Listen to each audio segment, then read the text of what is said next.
Siyempre, wala namang nagsasabi kung ano talagang pinagmitingan nila. At tama naman yung naging sagot ni BP Sara na ang binisita ko ay si BP Lenny, siya ay mas nakakatanda sa akin, nauna siya naging VP, kung ayaw niyang sabihin ko anong pinag-usapan namin, eh di bahala siya.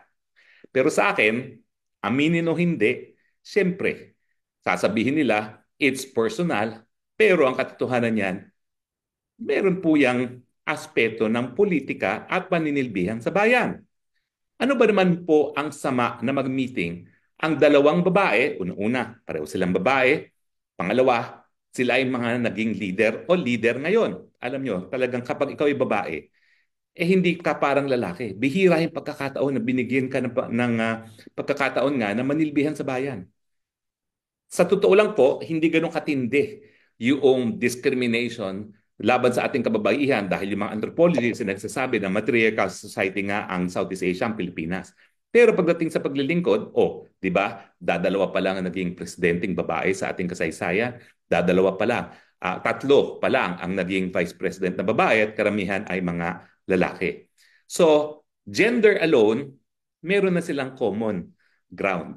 Pareho silang babae, pareho silang ina, pareho silang asawa, pareho silang nanilbihan. Mahirap po talaga yan na ipagsama-sama mo yung ibang mga roles ng kababaihan as wife, mothers, and as professionals. Pangalawa, meron pa silang second ground ngayon. Inaamin naman ni BP Sara na nabudol siya ng mga Marcoses at never again na siya ay makikipagtambalan sa mga Marcos. O hindi ba? Yan ay common ground din nila ni Lenny dahil si Lenin man ay talagang walang tigil sa pagsabi sa taong bayan, magnanakaw, sinungaling yung BBM na yan. That's a common ground. Now, whether or not sila mag-aalyansa, well, your guess is as good as mine.